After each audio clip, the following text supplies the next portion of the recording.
आग्रह कर लूंगा माननीय प्रदेश अध्यक्ष जी से कि वो अंग वस्त्र देकर माननीय रक्षा मंत्री जी का अभिनंदन करें और आग्रह करूंगा माननीय हर्ष मल्होत्रा जी से कि वो भी अंग वस्त्र देकर माननीय रक्षा मंत्री जी का अभिनंदन करें। माननीय जिला के अध्यक्ष भाई विजेंद्र धामा जी से आग्रह करूंगा कि वो प्रभु श्री राम का चित्र देकर माननीय रक्षा मंत्री जी का अभिनंदन करें। जब अभिनंदन हो रहे हैं रक्षा मंत्री जी का तो तालियों से भी अभिनंदन होना चाहिए, तालियों से अभिनंदन होना चाहिए। अभिनंदन है, अभिनंदन है, माननीय राजनाथ सिंह जी का अभिनंदन है, अभिनंदन है, अभिनंदन है। भारत माता की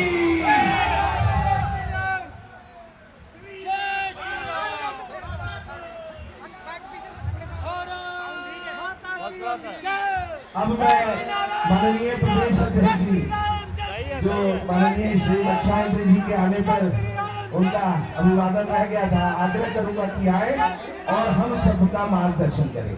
माननीय प्रदेश अध्यक्ष जी स्पीकर पर रखवा देता हूँ ना, तार है दोनों भारत माता की, भारत माता की, भारत माता की। मंच पर उपस्थित हम सबके मार्गदर्शक, हमारे जैसे अनेकों अनेक कार्यकर्ताओं को सिखाने का काम करने वाले आदरणीय माननीय रक्षा मंत्री श्री राजनाथ सिंह जी, पूर्वी दिल्ली से हमारे लोकप्रिय उम्मीदवार भाई हर्ष मल्होत्रा जी, इस जिले के अध्यक्ष विजेंद्र धामा जी, उपस्थित सभी कार्यकर्ता भाई और बहनों, मुझे मालूम है कि काफी समय से आप प्रतीक्षा कर रहे हो। जिनकी प्रतीक्षा कर रहे हैं ऐसे माननीय जी हमारे बीच में हैं और हम सब भी उनको सुनना चाहते हैं, तो मैं ज्यादा समय नहीं लूंगा, लेकिन एक बात मैं आपसे कहने वाला हूँ कि 2024 का चुनाव हम सबके लिए बहुत महत्वपूर्ण चुनाव है। 2024 का चुनाव देश की दिशा तय करने वाला चुनाव है। पिछले 10 वर्षों में जिस तरह से माननीय प्रधानमंत्री श्री नरेंद्र मोदी जी के नेतृत्व में, माननीय रक्षा मंत्री जी के सानिध्य में इस देश में क्रांतिकारी परिवर्तन हुए हैं और वो जो विकास की लहर पूरे देश में बह रही है, उस लहर को अब तीव्र गति से ले जाने का काम 2024 का चुनाव करने वाला है। 2024 का चुनाव तय करेगा कि हिंदुस्तान अब विश्व गुरु बनेगा या नहीं बनेगा। 2024 का चुनाव ये तय करेगा कि पूरे विश्व में भारत का डंका कैसे बजेगा। 2024 का चुनाव ये तय करेगा कि भारत विश्व की तीसरी बड़ी आर्थिक शक्ति बनेगा या नहीं बनेगा। इसलिए मैं कहता हूँ कि इस चुनाव में 25 मई को जब मतदान होगा तो हर व्यक्ति दिल्ली का जाके कमल का बटन दबाएगा और तीसरी बार मोदी जी को प्रधानमंत्री बनाने का संकल्प पूरा करेगा।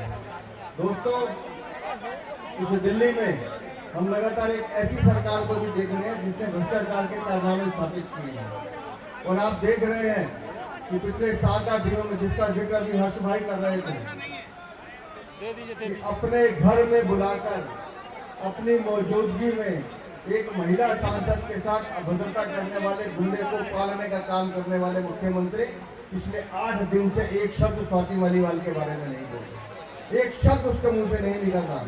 20 साल से वो महिला उनके साथ काम कर रही थी, लेकिन उस बहन के साथ जो हुआ वो दुर्भाग्यपूर्ण है। वो हर माँ बेटी, हर बहन जो दिल्ली की नागरिक है, देश की नागरिक है, उसका अपमान करने का काम उस मुख्यमंत्री ने किया है। और घोटालों की तो लंबी फहरिस्त हर्ष भाई ने आपको सुनाई है। दिल्ली का मुख्यमंत्री अकेला ऐसा मुख्यमंत्री है जिसने एक कौवे के साथ दूसरा कौवा फ्री पकड़ाने का काम किया, देश के युवाओं को नशे में धकेलने का काम किया है। तो इस चुनाव में, 2024 के चुनाव में दिल्ली की जनता ये संकल्प मिलेगी कि जहां हम 7 सीटों पर कमल खिलाएंगे, वहां 2025 के लिए ये भी तय करेंगे कि आने वाले चुनाव में भारतीय जनता पार्टी का एक कार्यकर्ता दिल्ली का मुख्यमंत्री बने। इसलिए जरूरी है कि 2024 के चुनाव से हम वो दिशा तय करें जो दिल्ली की दशा भी बदलेगा और देश की दशा बदलने का काम माननीय प्रधानमंत्री श्री नरेंद्र मोदी कर रहे हैं। दोस्तों, मैं बता रहा था कि पिछले 10 सालों में दिल्ली की नकारा सरकार के बावजूद माननीय प्रधानमंत्री जी ने दिल्ली को कई सौगातें दी हैं। आप सब लोगों ने कर्तव्य पत्र देखा है। हर वीकेंड पे यहाँ शनिवार और रविवार को देखेंगे तो 1 से 2 लाख व्यक्ति अपने परिवार के साथ आता है।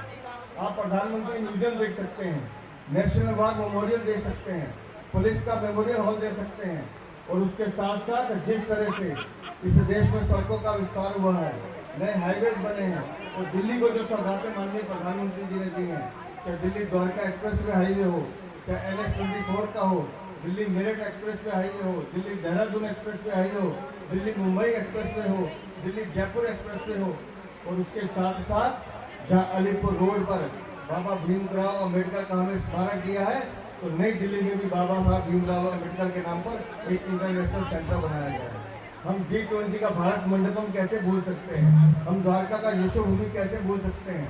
ये माननीय प्रधानमंत्री जी ने दिल्ली को सौगात दी है, और मैं आपको ये विश्वास दिलाता हूँ कि माननीय रक्षा मंत्री जी आज हमारे बीच में है, आपके नेतृत्व में, और माननीय प्रधानमंत्री श्री नरेंद्र मोदी जी के आशीर्वाद से हम 2024 की 7 सीटें भी जीतेंगे और दिल्ली में 7 सीटों पर कमल भी खिलाएंगे। तो आज हम सब माननीय रक्षा मंत्री जी को सुनेंगे। एक बार जोरदार तरीके से आवाज उठाकर उनका स्वागत करें। बोले जय श्री राम, जय जय श्री राम, जय जय श्री राम। भारत माता की, भारत माता की, भारत माता की।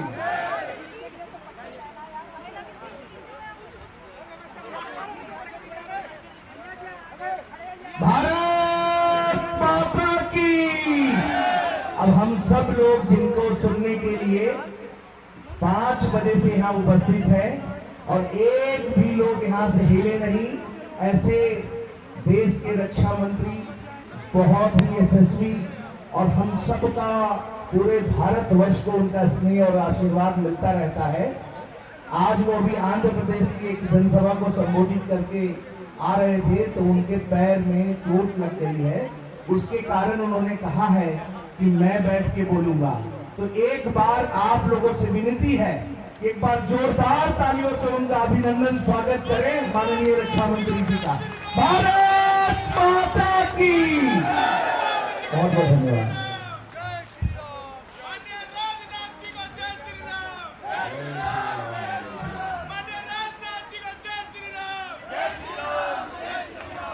हमारे भारतीय जनता पार्टी के आवाज पीछे जा रही है। मेरी आवाज पीछे जा रही है, पीछे नहीं जा रही है, नहीं जा रही। आवाज तेज करो भाई।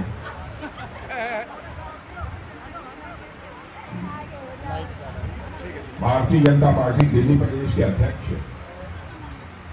श्रीमान वीरेंद्र सचदेवा जी और आपके लोकप्रिय प्रत्याशी श्री हर्ष मल्होत्रा, लोकसभा प्रभारी श्री अनिल गुप्ता, लोकसभा संयोजक श्री महेंद्र आहूजा जी, लोकसभा सह संयोजक श्रीमती लता गुप्ता जी, जिलाध्यक्ष मयूर विहार श्री विजेंद्र धामा, पूर्व विधायक श्री तरविंदर सिंह जी मारवा, यही केवल हमारे तरविंदर सिंह जी दमदार इस मंच पर दिखाई दे रहे हैं। जय श्री राम। ब्रह्म सिंह जी, निगम पार्षद श्रीमती नीतू मनीष चौधरी, निगम पार्षद तरसा बिहार। यहाँ मौजूद मेरे सभी सम्मानित बहनों और भाइयों, लंबे अरसे के बाद इस स्थान पर किसी सार्वजनिक सभा को संबोधित करने के लिए आप लोगों के सामने मैं आया हूँ। मैं चाहता था कि मैं खड़े होकर सीधे बात करूं, लेकिन डॉक्टर्स का कहना है कि कम से कम 7-8 दिन आप खड़े होकर भाषण नहीं करेंगे, इसलिए आज मैं बैठकर आप सबके सामने बोलने की गुस्ताखी कर रहा हूं। आप लोगों ने बहुत ही गर्मजोशी के साथ स्वागत किया है, लेकिन मैं जानता हूं भारत की परंपरा है और शिष्टाचार का तकाजा है। स्वागत, अभिनंदन और सलाम दुआ कभी एक तरफा नहीं होना चाहिए, इसलिए मैं भी अपनी तरफ से शीश झुकाकर आप सभी बहनों भाइयों का हार्दिक अभिनंदन करता हूं। भारत माता की। और बहनों भाइयों, जो मैं अपनी आंखों के सामने ये हुजूम देख रहा हूं, मुझे लगता है कि मुझे कुछ ज्यादा बोलने की जरूरत नहीं है। इस संसदीय निर्वाचन क्षेत्र की जनता ने मन बना लिया है। कि कम से कम 3.5 लाख से अधिक मतों से हर्ष मल्होत्रा को विजय दिलाकर हमें भारत की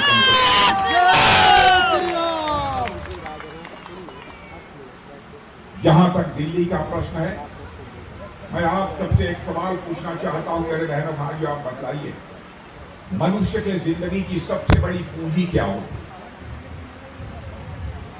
धन दौलत नहीं होती है बहनों भाइयों।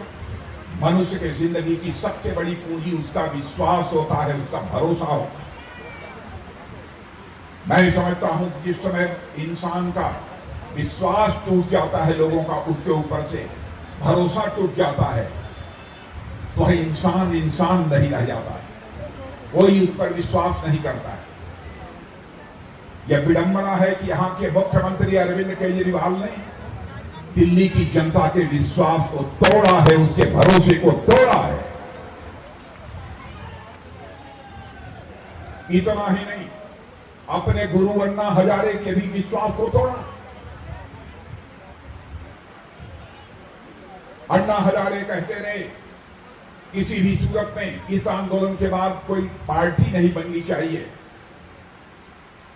लेकिन उनकी बात को भी नहीं माना। और बहनों भाइयों, ऐसे ही कांग्रेस पार्टी ने भी महात्मा गांधी के भरोसे को तोड़ा है। आपने आजाद भारत के इतिहास को पढ़ा होगा तो आपको जानकारी होगी, आजादी मिलने के बाद महात्मा गांधी ने यह कहा था, जिस कांग्रेस नाम से, जिस बैनर के तले आजादी की लड़ाई लड़ी गई है, उसमें सभी विचारधारा के लोगों ने मिलजुल कर लड़ाई लड़ी है।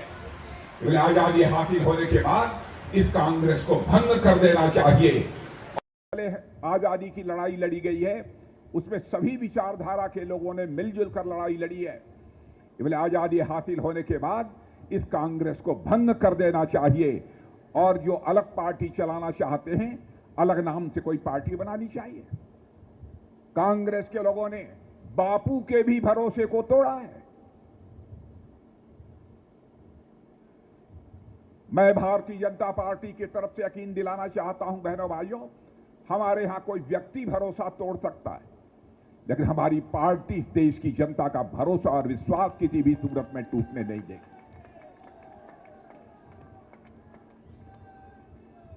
मैं तो सचमुच, मैं भी एक राज्य का, उत्तर प्रदेश का मुख्यमंत्री रह चुका हूं।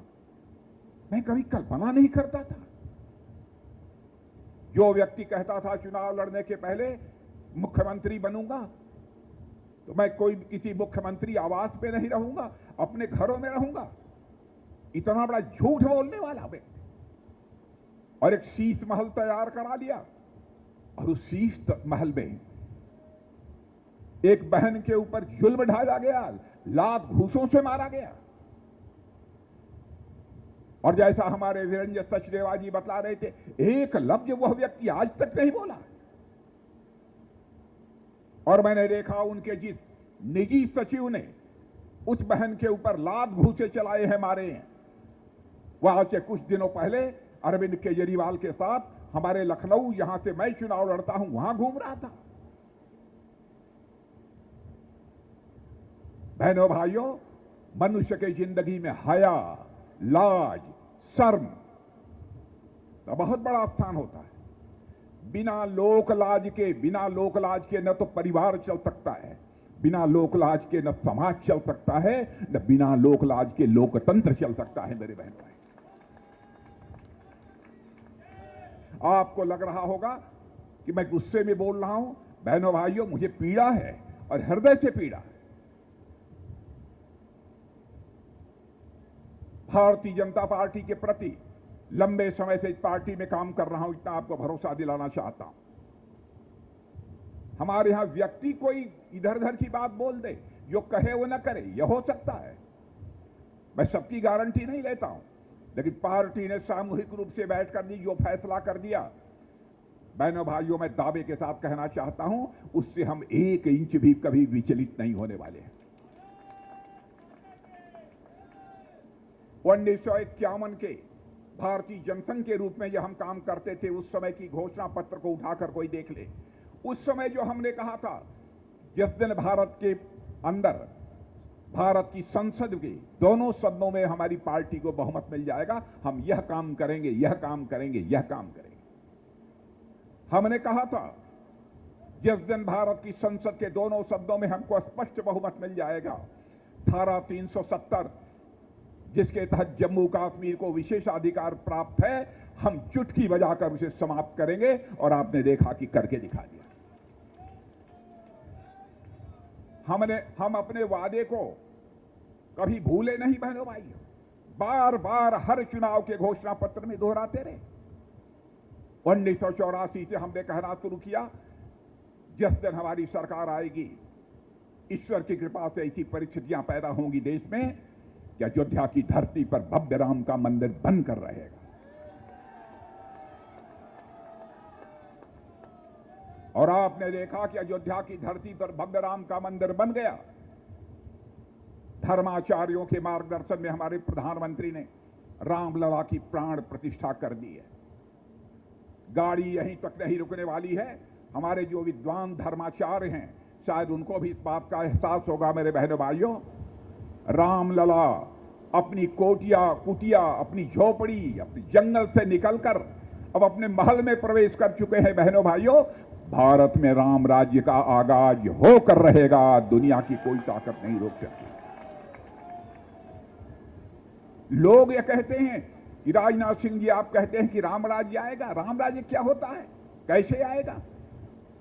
मैंने कहा जिस दिन लोगों के अंदर सेंस ऑफ रेस्पॉन्सिबिलिटी, दायित्व का बोध, अपने कर्तव्य के प्रति जागरूकता जिस दिन पैदा हो जाएगी, उसी दिन मैं मान लूंगा भारत के अंदर राम राज्य आ गया।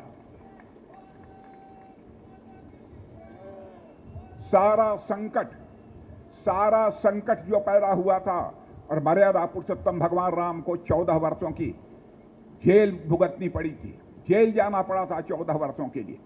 वह कैकेयी के कर्तव्य बोध के कारण नहीं है, अधिकार बोध के कारण यह संकट पैदा हुआ है।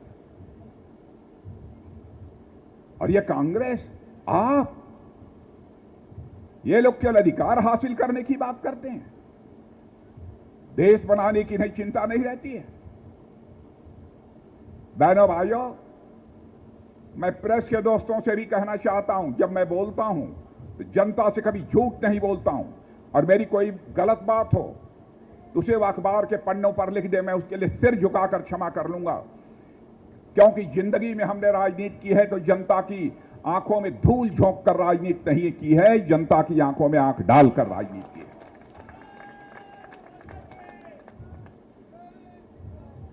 बहनों भाइयों, हमने कहा था हम आएंगे तो 3 तलाक समाप्त करेंगे।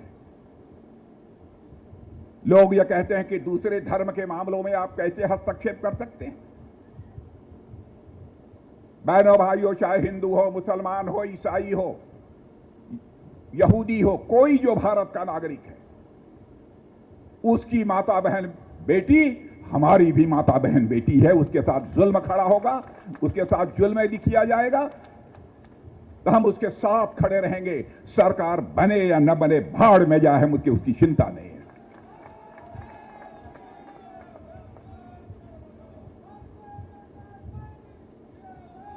हम राजनीति केवल सरकार बनाने के लिए नहीं करते हैं, हम राजनीति करते हैं तो समाज बनाने के लिए राजनीति करते हैं, देश बनाने के लिए राजनीति करते हैं।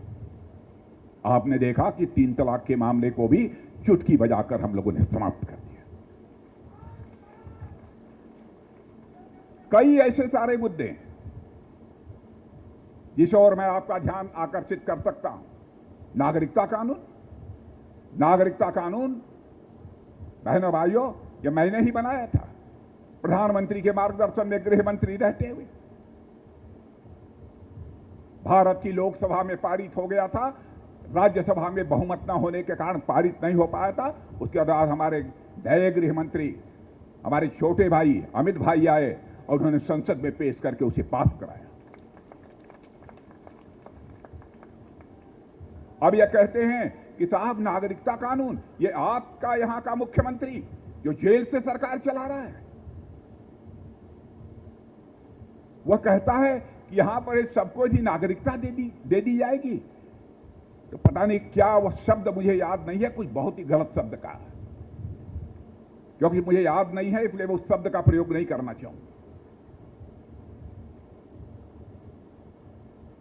बतलाइए, जिनका धार्मिक उत्पीड़न होता है पाकिस्तान में, बांग्लादेश में, अफगानिस्तान में, यदि वह भारत आना चाहते हैं तो क्या उनको भारत की नागरिकता नहीं दी जानी चाहिए? मैं आपसे पूछना चाहता हूं।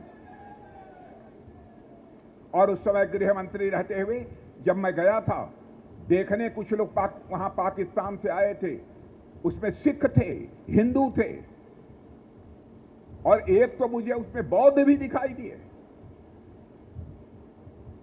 क्या दुर्दशा मैंने उनकी देखी थी। उसी समय मैंने फैसला किया था कि कानून बनाएंगे।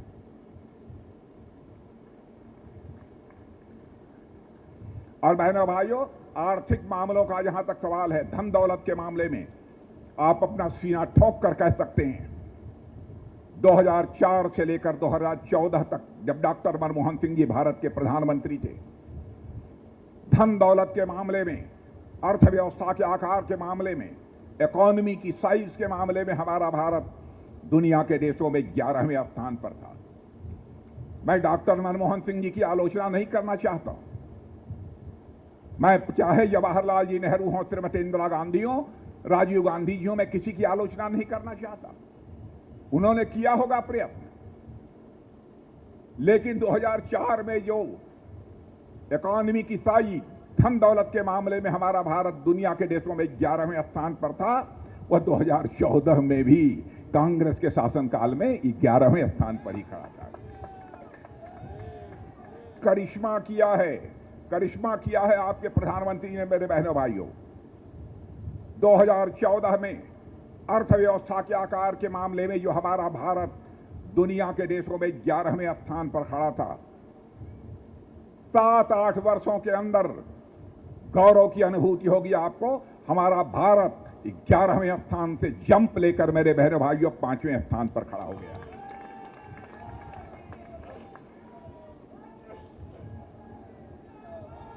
और सुन लो आप मेरी बात, मैं ही नहीं कह रहा हूं, दुनिया की मानी जानी फाइनेंशियल फर्म्स, दुनिया के माने जाने अर्थशास्त्री, वह यह दावा कर रहे हैं कि दुनिया में सर्वाधिक तेजी से आगे बढ़ने वाली अर्थव्यवस्था किसी देश की है तो हमारे और आपके देश भारत की है। और वह कहते हैं 2027 आते आते हमारा यह भारत अर्थव्यवस्था के मामले में, इकोनॉमी की साइज के मामले में दुनिया की टॉप 3 कंट्रीज में खड़ा हो जाएगा।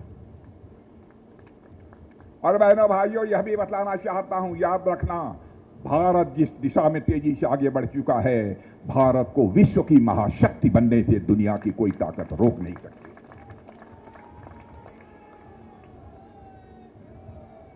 लेकिन हम भारत की विश्व की यदि हम महाशक्ति बनना चाहते हैं तो दुनिया के किसी देश पर आक्रमण करने के लिए नहीं, दुनिया के किसी देश की जमीन पर कब्जा करने के लिए हम विश्व की महाशक्ति नहीं बनना चाहते हैं। अरे हम लोग तो उस देश के हैं जहां के रहने वाले ऋषि और मनीषियों ने भारत की सीमा में रहने वाले लोगों को ही अपने परिवार का सदस्य नहीं माना है, बल्कि पूरे विश्व की धरा पर रहने वाले लोगों को अपने परिवार की सदस्य मानते हुए वसुधैव कुटुंबकम का संदेश सारे विश्व को दुनिया के किसी देश की धरती से गया है तो हमारे और आपके देश की धरती भारत से गया। किसी में कब्जा करने के लिए हम विश्व की महाशक्ति नहीं बनना चाहते। और यह बात मैं नहीं कह रहा हूं, हमारा पड़ोसी पाकिस्तान, वहीं का एक सांसद, नाम है फजलुर रहमान, भारत की संसद में खड़े होकर उन्होंने कहा भारत विश्व की महाशक्ति बनने की ओर तेजी से आगे बढ़ रहा है, लेकिन पाकिस्तान अपने को बर्बादियों से बचाने के लिए दुनिया के सामने हाथ फैलाकर भीख मांग रहा है। यह मैंने नहीं कहा है, पाकिस्तान के ही सांसद फजलुर रहमान ने कहा है। यह है हमारे भारत की ताकत। और वहीं पाकिस्तान के एक पूर्व मंत्री राहुल गांधी जी की तारीफ कर रहे हैं, और जिस पूर्व मंत्री फवाद हुसैन, यह नाम है, उन्होंने कहा कि उरी और पुलवामा में जो आतंकवादी वारदात हुई थी, उन आतंकवादियों को पाकिस्तान ने भेजा था। और यह बताने वाला यह व्यक्ति यहां के राहुल गांधी की तारीफ कर रहा है। Rahul on fire. बहनों भाइयों, अपने कलेजे पर हाथ रखकर सोचिए, ये लोग कहां देश को ले जा रहे हैं।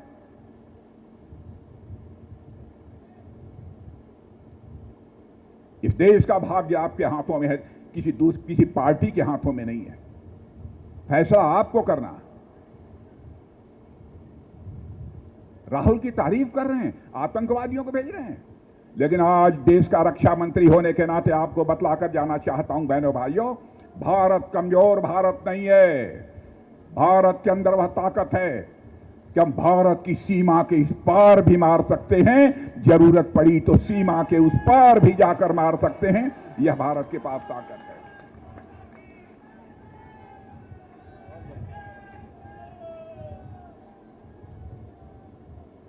हम की दुनिया के किसी देश को नीचा नहीं दिखाना चाहते, हम सबके साथ भाईचारा बनाकर रखना चाहते हैं। लेकिन भारत को यदि कोई छेड़ेगा और सोचेगा कि भारत चुप्पी साध कर बैठेगा, यह हमें किसी भी सूरत में मंजूर नहीं है। ये लोग झूठ बोलते हैं और मैं सारे विपक्षी दलों को, जितने भी देश के हैं, मैं उनको कहना चाहता हूं, आप चुनौती दो। कहते हैं ये आएंगे तो आरक्षण समाप्त कर देंगे। बहनों भाइयों, पिछड़े वर्ग के लिए जो आरक्षण की व्यवस्था है, जो कमीशन बना था, उसको संवैधानिक दर्जा देने का काम यदि किसी ने किया है तो हमारे प्रधानमंत्री मोदी जी ने किया है। और कहते हैं हम आरक्षण समाप्त कर देंगे। झूठ की भी एक सीमा होती है। यह कहते हैं आएंगे तो संविधान में संशोधन करके तानाशाह बन जाएंगे। बहनों भाइयों, सबसे ज्यादा संविधान संशोधन यदि किसी ने किया है, कांग्रेस ने किया है। आवश्यकता पड़ने पर संविधान संशोधन की आवश्यकता होती है, कई बार हुआ है। 119 से 120 बार, इस समय ठीक फिगर हमको याद नहीं है। लेकिन संविधान बनाने वाले संविधान सभा के हमारे जितने भी दिग्गज थे, भारत के सारे दिग्गज जिन्होंने की आजादी की लड़ाई में अपना खून बहाया था, पसीना बहाया था, उस संविधान सभा के सदस्यों ने कहा था हम यह जो संविधान देश को समर्पित कर रहे हैं, इस संविधान की प्रस्तावना, प्रियम्बल, आत्मा है इस संविधान की, वह नहीं बदलना चाहिए। लेकिन इमरजेंसी के दौरान लोकतंत्र को समाप्त करके, तानाशाही इंपोज करके, बहनों भाइयों, संविधान की आत्मा, प्रियम्बल जिसे कहते हैं, प्रस्तावना को बदलने का काम किसी ने किया है तो कांग्रेस ने किया है, श्रीमती इंदिरा गांधी ने किया। आप कब तक ये झूठ बोलते रहे ये लोगों से? मैं कांग्रेस के दोस्तों से कहना चाहता हूं, कहीं सुन रहे हो, आप सीधे जवाब न दे सकते हो, मुझे चिट्ठी लिखें, मैं उसका जवाब दूंगा आपको। ये कहते हैं मोदी जी आएंगे तो तानाशाही आ जाएगी। बहनों भाइयों, लोकतंत्र का गला श्रीमती इंदिरा गांधी जी के शासनकाल में घोंटा गया है। इमरजेंसी लगाई गई। आप लोगों को नहीं मालूम होगा, आपके सारे अधिकार सस्पेंडेड थे। 24 साल की हमारी उम्र थी, 24 साल की उम्र में उठाकर मुझे 2.5 महीने की तन्हाई दी गई है बहनों भाइयों, इमरजेंसी के खिलाफ जब हम लोगों ने आवाज उठाई। 16 महीने तक सेंट्रल जेल नैनी में रखा गया। क्या बात करेंगे लोग? यहां तक कि इनकी तानाशाही देखिए, लोकतंत्र के सारे अधिकारों को, प्राविधानों को समाप्त करके, संवैधानिक प्राविधानों को समाप्त करके ऐसी तानाशाही इन्होंने लागू की थी। मैं जेल में था, डॉक्टर मुरली मनोहर जी जोशी हमारे वरिष्ठ नेता थे, उनके साथ मेरी मां की मृत्यु हो गई, उसके बाद भी इन्होंने पैरोल तक की इजाजत नहीं दी। ये कहते हैं मोदी जी आएंगे तो देश के ऊपर तानाशाही थोप देंगे। सब तो सब अमेरिका, जो दुनिया का सबसे ताकतवर देश माना जाता है, उस अमेरिका के एक राजदूत मिस्टर गारसेटी जिनका नाम है, उनसे भी जाकर कोई पूछ ले। एक कार्यक्रम में उन्होंने कहा है, अंग्रेजी में कहा है, फिर उसको मैं अंग्रेजी में बोलूंगा, फिर हिंदी में बोलूंगा।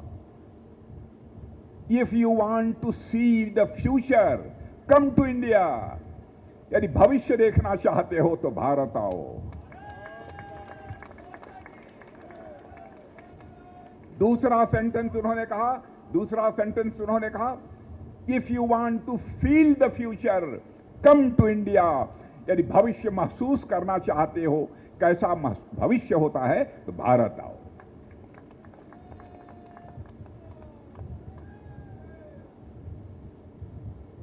और आगे एक तीसरा सेंटेंस है, if you want to work on future come to India. भविष्य पर यदि आप अपने देश में कुछ काम करना चाहते हो, आओ भारत से सीखो कैसे किया जाता है।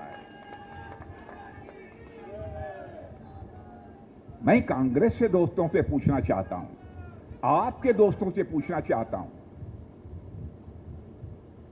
क्या करना चाहते हो आप लोग?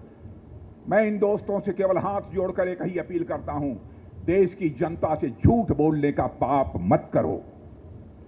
राजनीति आप करो, राजनीति में नीति शब्द है, जहां नीति होती है वहां न्याय होना चाहिए बहनों भाइयों, अन्याय नहीं होना चाहिए। और आप लोगों के पास मुद्दे नहीं हैं। कहते हैं मोदी जी जा रहे हैं, मोदी जा रहे हैं। ये अपने लिए, केजरीवाल ने कहा मोदी जी अपने लिए वोट नहीं मांग रहे कि दूसरे को प्रधानमंत्री बना दें। आज मैं भारतीय जनता का वरिष्ठ नेता होने के नाते कहकर जा रहा हूं, हमारे मोदी जी 2024 में भी भारत के प्रधानमंत्री रहेंगे, 2029 में भी रहेंगे।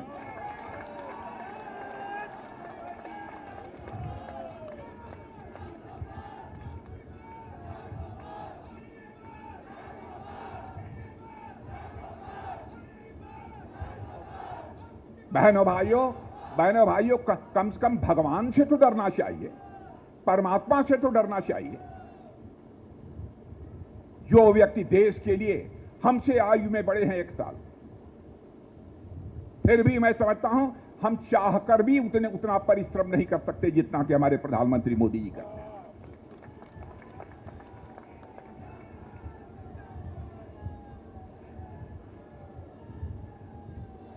दिन भर 4 सार्वजनिक सभाओं को संबोधित करना, फिर आकर घर में अधिकारियों की बैठक करना, 3.5 घंटे 4 घंटे सोना। यदि आप देश बनाना चाहते हो तो ऐसा व्यक्ति जो देश के लिए काम कर रहा है, कम से कम अनर्गल प्रचार तो मत करो।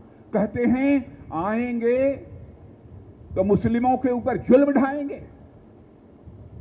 बहनों भाइयों, हिंदू हो मुसलमान हो, मैं डंके की चोट पर कहता हूं, मानता हूं इस चीज को, दिल से मानता हूं। हिंदू हो मुसलमान हो ईसाई हो चाहे यहूदी, जो भारत का नागरिक हो हमारा भाई है।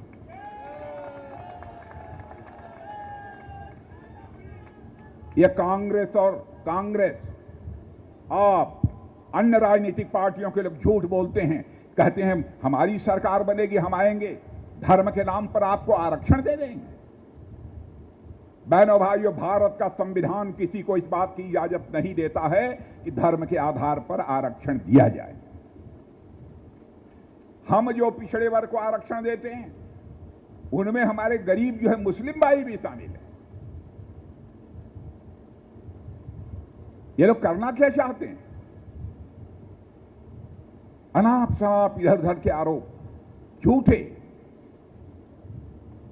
धर्म के आधार पर आरक्षण, ये कर देंगे वो कर देंगे, क्या क्या कर देंगे, या कुछ नहीं करेंगे मेरे बहनों भाइयों। या कुछ किया है देश के?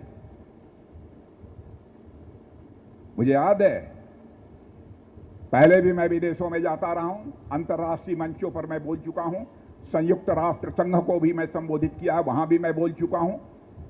पहले भारत के बोलने का समय आता था, आधा हाल खाली हो जाता था कि भारत बोलने वाला है, गरीब भारत है, कमजोर भारत है। भारत की बातों को जिस गंभीरतापूर्वक लिया जाना चाहिए लोग नहीं लेते थे।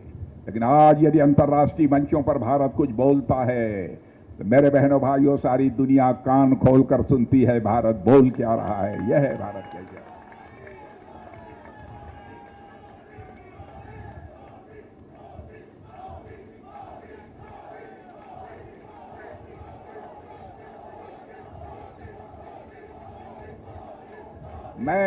मैं दिल्ली की जनता से अपील करना चाहता हूं, मैं दिल्ली की जनता से, यहां की जनता से अपील करना चाहता हूं, दिल्ली के जनता से अपील मैं करना चाहता हूं, आप अपने मतों का प्रयोग इंसाफ के आधार पर करें, न्याय के आधार पर करें। जनता से बड़ी पारखी, न्याय और अन्याय के बीच की पारखी यदि मैं समझता हूं और कोई दूसरा व्यक्ति नहीं हो सकता, जनता ही जनार्दन है। और बहनों भाइयों, हमारे लिए जनता जनार्दन होती है, भगवान होती है, इनके लिए केवल इनका परिवार ही जनार्दन होता है। दोनों के बीच ये मौलिक अंतर है। इसलिए मैं आप सबसे कह रहा हूं, हमारे भारतीय जनता पार्टी के प्रत्याशी हर्ष मल्होत्रा जी बड़े सीधे सज्जन दिखाई दे रहे हैं, भले आदमी हैं भी, गड़बड़ तो नहीं है। जब गड़बड़ नहीं है तो ताली बजा दीजिए।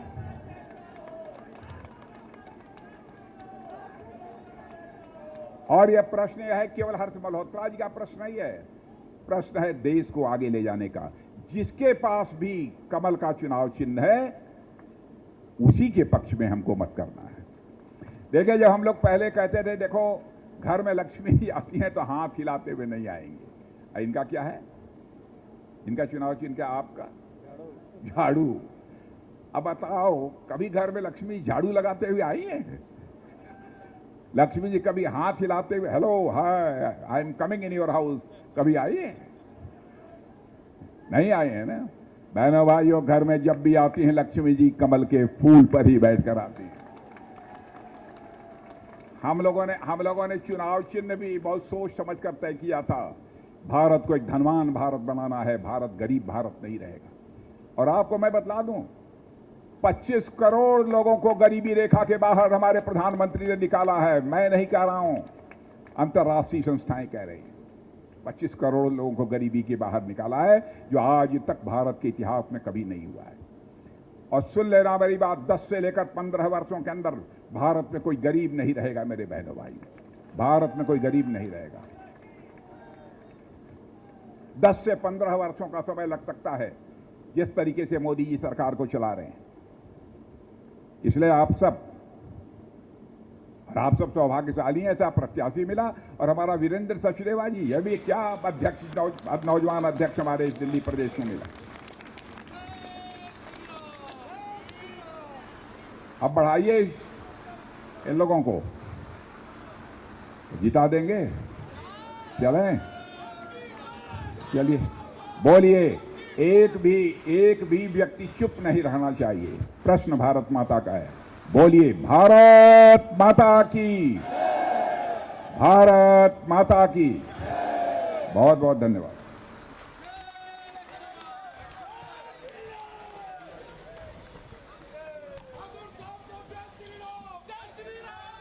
सम्मानित सभी मंच पे उपस्थित नेतागण और उपस्थित सभी सभागार में हमारे टीम तुल्य कार्यकर्ता बंधुओं, ज्येष्ठ और श्रेष्ठ सभी हमारे यहाँ के मतदातागण, आप सब लोग आए, आप सबका अभिनंदन, स्वागत करना। हमारे आगे पीछे वो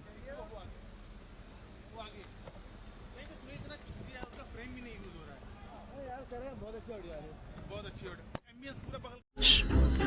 இங்க நின்று என்ன யோசிக்கிற? எப்படி எடுக்கிறதுன்னு யோசிக்கிறேன். இப்படி எடுத்தா போச்சு.